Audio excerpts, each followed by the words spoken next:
Hey friends, it's Kara from iStampin.com. How are y'all doing today? Well, today I've got a fun project for you. It's a tone-on-tone card using the brand new bundle called Abstract Impressions. It comes with this beautiful stamp set that is some two-step stamping along with the Springtime Impressions Thinlet dies. Let me show you the dies because they're quite different from the stamp set. They're very intricate pieces, which I love. If I can get this flower off. So this is the detailed corner piece that I used. And it has this beautiful butterfly. This butterfly is a little bit different than the other butterflies that we've had. And then this really pretty flower that you can use as an accent piece. And then all I did is I just chose one of the sentiments to make this card.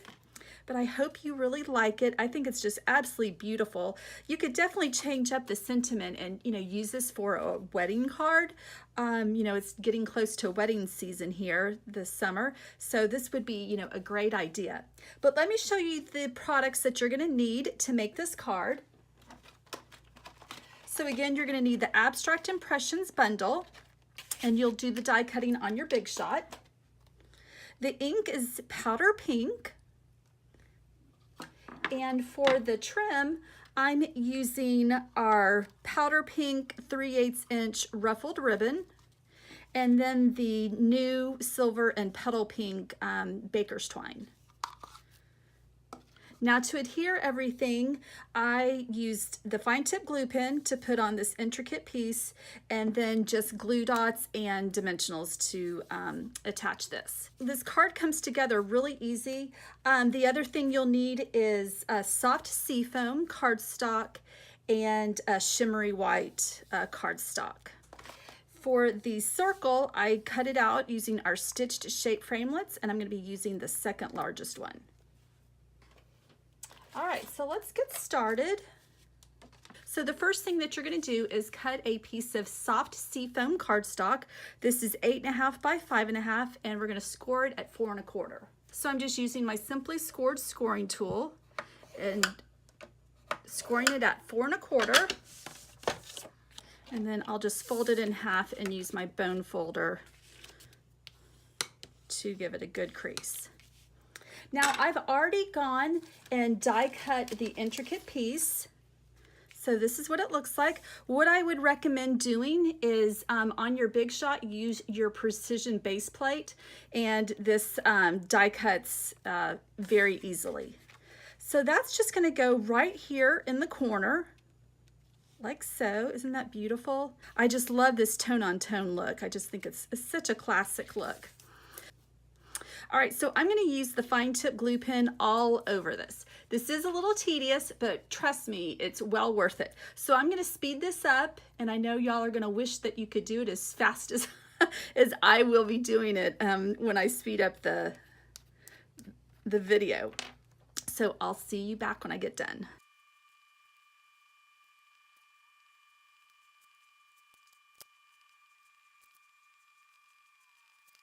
I've got it all done. Now, the other option that you can do or use if you have it or just don't want to use this fine tip glue pen is to use our adhesive sheets, and you run that through the Big Shot. All right, so what I'm going to do next is go ahead and place it right here on the cardstock.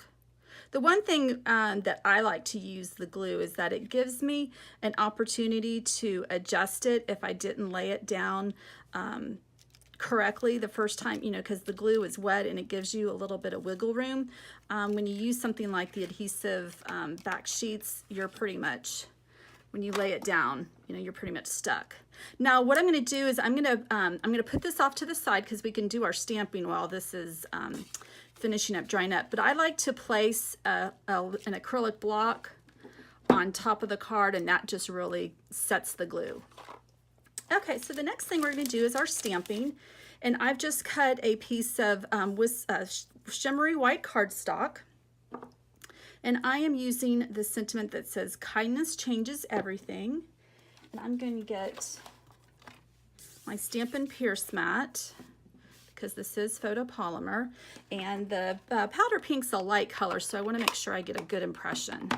So I'm just going to ink that up and then just stamp that right in the center. Okay, that looks good. And then, like I said, you want to get the second largest stitched shaped circle and die cut this out on your Big Shot. All right, so we did that. All right, so let's move on to putting the trim. And I'm gonna start off with the baker's twine, and I'm just kind of eyeballing this.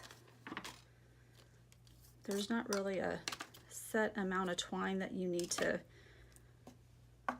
cut. Let's see, I'll just tell you this. This is about 15 inches long. And what I'm gonna do is I am going to put glue dots just around the back of this die cut, and that's what I'm going to use to attach the baker's twine. So I usually just do 2 on each side, or around the circle, I guess I should say.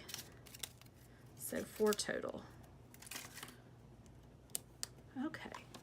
And then I'm just going to kind of do this how I do when I do the metallic thread, where I kind of make that nesting look, except I'm going to do this a little bit more deliberately, kind of come up with a shape. And you always want to make sure that your tails are behind the die cut. You don't want those showing. And then you can flip it over and make sure you like that. Whoops. And if so, then let's move on to the ribbon. Okay, that looks good. Okay, for the ribbon, you're not going to need much of this because all I'm doing is kind of just like making one loop. But you do, let's see, so I've cut this about 10 inches. But you do want to have enough where there's a tail. So again, so let me see how I have this. Okay, so I've got the ribbon going this way. So this is going to be different than my sample, which is completely okay. So again, I'm going to put some glue dots down to be able to anchor down the ribbon.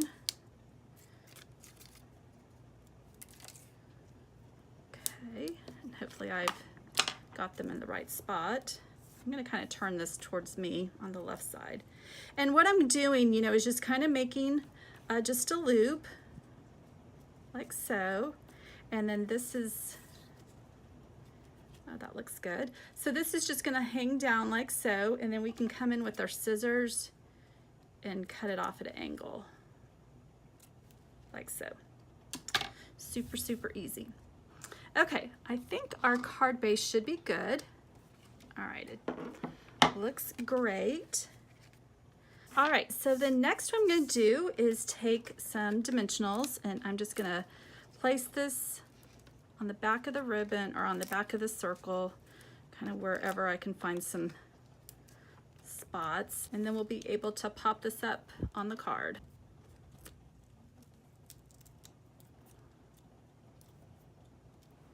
Okay, and so that's just going to go in the center.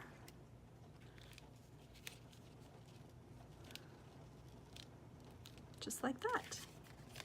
And if you need to trim some of the ribbon, you can go ahead and trim it.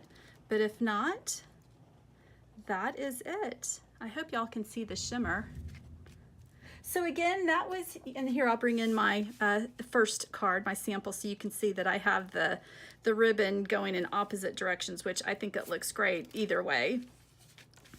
But again, that was using the Abstract Impressions bundle. So we've got the Springtime Impression Thinlits along with the stamp set, and then just our beautiful brand new soft seafoam cardstock. All right, guys, well, if you liked today's video, give it a thumbs up. Make sure you subscribe to my YouTube channel. Also, head on over to istampin.com where you can find out more about some special promotions that I'm running. I've got a host code, and if you use that host code, you receive a free gift from me next month.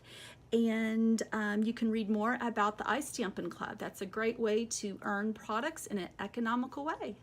All right, guys, have a wonderful day. Bye.